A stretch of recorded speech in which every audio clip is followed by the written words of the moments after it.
12월 7일 주일 묵상기도 드리겠습니다. 주님과의 만남을 통해 모든 것이 회복되는 하루입니다. 성경 말씀 시편 23편 3절 말씀. 내 영혼을 소생시키시고 자기 이름을 위하여 어여기로 인도하시는도다. 새 힘을 주시는 하나님 아버지 기도합니다. 오늘도 소중한 하루를 주신 하나님 아버지 감사합니다. 새해 하루하루가 매일 지나가고 있습니다. 이렇게 또 금방 지나갈 것 같은 매일을 지내며 하나님 앞에 하루하루를 소중하게 여기며 살게 하소서. 오늘 하루를 시작하며 혹 피곤하고 불편한 몸으로 하루를 시작하더라도 마음까지 어두워지지 않게 하소서. 마음은 언제나 새롭기를 원하지만 그것이 뜻대로 되지 않으면 나의 마음이 육체와 환경에 묶여 자유롭지 못합니다. 그럼에도 불구하고 오늘을 새롭게 하기 위하여 나의 영혼을 새롭게 하시고 주님과의 만남을 통해 모든 것이 회복되는 역사를 주소서. 오늘도 나의 말을 조심하고 나의 눈과 표정과 나의 행동을 조심하여 시험이 드는 자 없게 하소서. 내가 심판관이 되는 피곤한 생활을 하지 말게 하시고 내가 누군가를 향하여 널 변호하는 사람이 되는 예수님을 닮은 삶을 살게 하소서. 나의 가는 길에 도움이 되지 않는 많은 생각들을 버리게 하시고 단순하게 하셔서 주님의 뜻을 생각하며 매 순간 옳은 선택을 하게 하소서. 주님 안에 천국을 누리는 하루 한 해가 되게 하소서. 나의 모든 소망 되시는 예수 그리스도 이름으로 기도합니다. 아멘. 오늘의 성경 본문 말씀 창세기 1장 1절에서 2절 말씀입니다. 함께 합독하시겠습니다. 태초에 하나님이 함께 합독합니다. 태초에 하나님이 천지를 창조하시니라. 땅이 혼돈하고 공하며 흑암이 깊음 위에 있고 하나님의 신령은 수면에 운행하시니라. 아멘. 감사합니다. 창세기 1장 1절과 2절 말씀은 성경의 1절과 2절 말씀, 성경의 첫 주제라는 본문 내용으로 어디를 나누고자 합니다. 성경의 제일 첫 번째 주제는 태초에 하나님이 천지를 창조하셨다는 것입니다. 주어는 하나님입니다. 성경의 첫 주제의 주어가 하나님이라는 사실은 결코 우연이 아니라는 것입니다. 성경의 처음부터 끝까지 그리고 성경의 구석구석을 하나님께서 완전히 장악하고 계신다라는 것이에요. 그러므로 성경은 하나님에 대한 책이 아니고 하나님이 직접 말씀하시는 책이라는 것입니다. 모든 성경은 하나님의 입으로부터 나온 하나님의 말씀이다라고 말씀하고 있습니다. 지제는 태초입니다.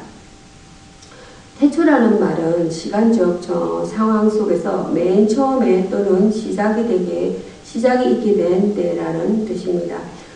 이것은 역사의 시작을 의미한다는 것이에요. 요한복음 1장 1절의 말씀에도 태초에는 이보다 훨씬 이전을 가리키는 영원부터라는 의미인 것입니다. 결국 하나님이 태초에 천지를 창조하셨다는 것은 천지가 하나님에 의해 그 시작을 갖게 되었고 그 끝도 있다는 것이에요. 내용은 천지를 창조하셨다는 것입니다. 우주와 지구와 인류의 기원에 관한 여러 학설이 있습니다. 그러나 성경은 그 모든 것을 하나님이 창조하셨다고 단호하게 선언합니다. 창조란 말은 아무것도 없고 무질서한 상태인 2절 말씀에 무에서 유를 만들어내는 것으로서 생명체를 만들 때 1장 21절입니다. 21절 한번 보겠습니다. 제가 봉독하겠습니다. 21절 말씀. 하나님이 큰 물고기와 물에서 번성하여 움직이는 모든 생물을 그 종류대로 날개 있는 모든 새를 그 종류대로 창조하시니 하나님의 보시기에 좋았더라 말씀하셨습니다. 또 인간을 만들 때도 역시 사용된 단어입니다. 인간을 만들 때 사용된 단어 1장 27절 말씀 봉독하겠습니다. 제가 봉독합니다. 하나님이 자기 형상 곧 하나님의 형상대로 사람을 창조하시되 남자와 여자를 창조하시고 아멘. 이렇게 인간을 만들 때도 역시 사용된 단어입니다. 이 성경의 첫 주제를 믿음으로 받아들이는 것이 신앙의 첫 출발이라는 것입니다. 성경이라는 것은 비블리아라고 합니다. 그리스도인들 사이에서 거룩한 정경이라고 선포된 책을 가리킵니다. 성경은 구약 39권과 신약 27권을 합하여 모두 66권으로 구성되어 있습니다. 이는 신앙과 삶에 있어서 유일한 기준이 되고 있습니다. 이어서 전해드릴 말씀은 시편입니다. 시편 29편이 되겠습니다. 시편 29편 말씀 1절에서 11절까지 29편 1절에서 11절까지 교독하시겠습니다. 너희 건너 있는 자들아 영광과 능력을 여호와께 돌리고 돌릴지어다. 여호와께 그의 이름에 합당한 영광을 돌리며 거룩한 옷을 입고 여호와께 예배할지어다. 여호와의 소리가 무리에 있도다. 영광의 하나님이 내성을 바라시니 여호와는 많은 무리에 계시도다. 여호와의 소리가 힘 있으며 여호와의 소리가 위엄차도다. 여호와의 소리가 백향목을 꺾으시며 여호와께서 레바논 백향목을 꺾어 부수시도다. 그 나무를 송아지같이 뛰게 하시며 레바논과 시륜으로 들송아지같이 뛰게 하시리로다. 여호와의 소리가 화염을 가르시도다. 여호와의 소리가 광야를 진동하시며 여호와께서 가데스 광야를 진동시키도다. 여호와의 소리가 암사슴으로 낙특게 하시고 산림을 맑게 벗기시니 그 전에서 모든 것이 말하기를 영광이라 하도다. 여호와께서 홍수 때 좌정하셨으며 여호와께서 영원하도록 왕으로 좌정하시도다. 합독하십니다. 여호와께서 자기 백성에게 힘을 주시며 여호와께서 자기 백성에게 평강의 복을 주시리로다. 아멘. 아멘. 감사합니다. 시편 29편 1절에서 11절 말씀 영광의 하나님이라 본문으로 은혜를 나누고자 합니다. 본문에서 다윗은 영광의 하나님을 노래하며 세계의 모든 것들이 하나님께 영광을 돌릴 얼굴을 말하고 있습니다. 영광 받으실 하나님의 1절에서 2절 말씀입니다. 그분은 상천하지의 영광을 받으실 유일한 분이시다라는 것이에요. 그분만 영광 중에 거하시며 그분이 능력의 원천이시다는 것입니다. 시편 62편 11절 말씀 하늘에 있는 천사들도 택하심을 입은 거룩한 백성들도 영광과 능력을 그분께만 돌려야 한다는 것이에요. 영광을 돌리되 그분의 이름에 합당한 영광을 돌리고 거룩한 옷을 입고 그분께 경배해야 한다라고 말씀하고 있습니다. 위엄이 많으신 하나님이다. 3절에서 9절 말씀 다윗은 지중해 넘어 서쪽에서 발생하여 레바논과 헤르몬 산과 위아 가나안의 여러 거리에서 맹렬하게 진동하며 가데스 광야로 사라지는 강렬한 내성을 묘사합니다. 하나님에 대한 묘사가 되겠습니다. 현대 과학이 이룩한 놀라운 업적에도 불구하고 인류는 그분의 위험 앞에서 이를테면 지진이나 화산 폭발, 홍수 등 이런 위험 앞에서는 속수무책 떨고 있을 수밖에 없다는 것입니다. 자기 백성에게 힘과 평강을 복을 주시는 하나님입니다. 하나님을 아는 자들은 그분을 찬양할 수밖에 없다는 것이에요. 하나님의 사랑을 아는 자들은 그분의 이름을 높일 수밖에 없다는 것입니다. 하나님의 은혜를 아는 자들은 그분 앞에 엎드려 감사할 수밖에 없다는 것이에요. 그분은 영광과 전능과 위엄이 크신 하나님이시지만 자기 백성들에게는 자애로운 아버지와도 같아서 힘과 평강의 복을 주신다라고 말씀합니다. 영광의 하나님은 그의 백성들에게 찬양과 경배 받으심을 기뻐하신다라고 말씀하세요. 경배라는 것은 스와프스키네어입니다. 존경의 표시로서 그 대상 앞에 자신을 숙임을 뜻합니다. 이러한 예법을 지키는 사람은 무릎을 꿇고 앞이마를 땅에 댐으로써 경의를 표시했다는 것입니다. 이어서 전해드릴 말씀은 신약성경입니다. 신약성경 사도행전입니다. 사도행전 19장 19편입니다. 19편 1절에서 7절 말씀 함께 교독하시겠습니다. 아볼로가 고린도에 있을 때 바울이 윗지방으로 다녀 에베소에 와서 어떤 제자들을 만나 이르되 너희가 믿을 때 성령을 받았느냐? 이르되 아니라 우리는 성령이 계심도 듣지 못하였노라. 바울이 가로되 그러면 너희가 무슨 세례를 받았느냐 대답하되 요한의 세례라. 바울이 이르되 요한이 회개의 세례를 베풀며 백성에게 말하되 내 뒤에 오시는 이를 믿으라 하였으니 이는 곧 예수라 하거늘 저희가 듣고 주 예수의 이름으로 세례를 받으니 바울이 그들에게 안수하며 성령이 그들에게 임하심으로 방언도 하고 예언도 하니 또 가십니다. 모두 12사람쯤 되니라. 아멘. 아멘. 감사합니다. 사도행전 19편 1절에서 7절 말씀은 새로운 시작이라는 본문 내용으로 오늘 나눠보고자 합니다. 가장 평범하게 보이는 바울의 에베소 방문은 그 지역에 놀라운 변화를 가져왔다는 것이에요. 예수가 알려졌다는 것입니다. 지금까지 그들은 오직 세례 요한에 머물러 있다는 것입니다. 세례 요한의 세례를 받았지만 세례 요한이 근본적으로 누구를 증거했는지 알지 못했다는 것이에요. 따라서 그들은 지금까지 믿음을 가지고 있었지만 사실은 헛된 믿음뿐이었다는 것입니다. 사도 바울은 이 같은 사람들에게 예수님을 전했습니다. 그의 사명이었기 때문인 것입니다. 성령이 임했다라는 것이에요. 에베소 사람들은 지금까지 성령이 있는지조차도 모르고 지냈다라는 것이에요. 그러나 바울의 전도를 받고 예수 그리스도를 주라 시인할 때 그들에게도 성령이 임했다라고 말씀합니다. 성령은 곧 능력이라는 것입니다. 성령 충만이 있어야 영적 생활, 영적 사역에서 위대한 결실을 거둘 수 있다는 것입니다.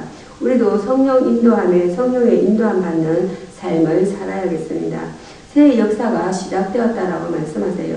바울의 에베소 방문은 놀라운 일의 시작이 되었습니다. 마치 불씨 하나가 커다란 집을 태우듯 바울의 방문이 전체 에베소를 변화시켰다는 것입니다. 많은 사람들이 주께 돌아오고 교회가 세워진 것입니다. 복음이 힘있게 전파되어 능력 있는 교회가 되었다는 것이에요. 이것은 바울의 복음 전파에 의한 교회의 새 역사의 시작인 것입니다. 복음은 변화시키고 새롭게 하며 새 역사를 이루는 시작이요 능력이다라고 말씀하세요.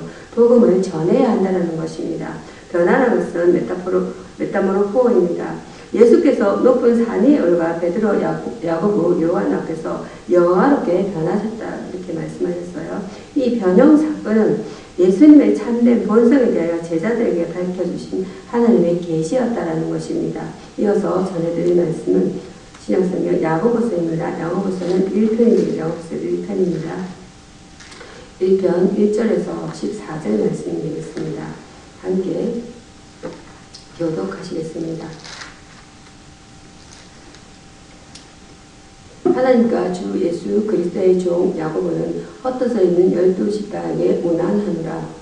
내 형제들아 너희가 여러가지 시험을 당하거든 온전히 기쁘게 여기라. 이는 너희 믿음의 시련이 인내를 만들어내는 줄 너희가 아니라. 인내를 온전히 이루라. 이는 너희로 온전하고 구비하여 조금도 부족함이 없게 하려 함이라. 너희 중에 누구든지 지혜가 부족하거든 모든 사람에게 후히 주시고 꾸짖지 아니하시는 하나님께 구하라. 그리하면 주시리라. 오직 믿음으로 구하고 조금도 의심하지 말라. 의심하는 자는 마치 바람에 밀려 요동하는 바닷물결 같으니 이런 사람은 무엇이든지 주께 얻기를 생각하지 말라. 두 마음을 품어 모든 일에 정함이 없는 자로다. 낮은 형제는 자기의 높음을 자랑하고 부한 자는 자기의 낮아짐을 자랑할지니 이는 그가 풀의 꽃과 같이 지나갑니다. 마지막 절은 합독하시겠습니다. 해가 돋고 뜨거운 바람이 불어 풀을 말리면 꽃이 떨어져 그 모양의 아름다움이 없어지나니 부한 자도 그 행하는 일에 이와 같이 쇠잔하리라. 아멘. 아멘. 감사합니다. 야고보서 1편 1절에서 11절 말씀은 주님 중심의 생활이라는 본문 내용을 나누고자 합니다. 본문에서 야고보는 그리스도 중심의 생활에 대해 권고합니다. 시험을 만나게 될 때 기쁘게 여깁니다. 시험이 누구에게나 아프고 고통스러운 것이나 그리스도 중심의 사람들은 이를 인하여 슬퍼하거나 절망하지 않고 대신 기쁘게 여긴다는 것이에요. 이는 믿음의 시련이 인내를 만들어내는 줄 알기 때문이며 또한 그리스도의 고난에 참여하는 영광스러운 것을 알기 때문인 것입니다. 믿음의 사람은 고난을 통하여 그 영광을 바라볼 줄 안다라는 것입니다. 하나님께 지혜를 믿음으로 구합니다. 하나님께 지혜를 구하는 사람은 올바른 길을 걷게 되고 풍성하고 넘치는 생활을 살게 된다는 것입니다.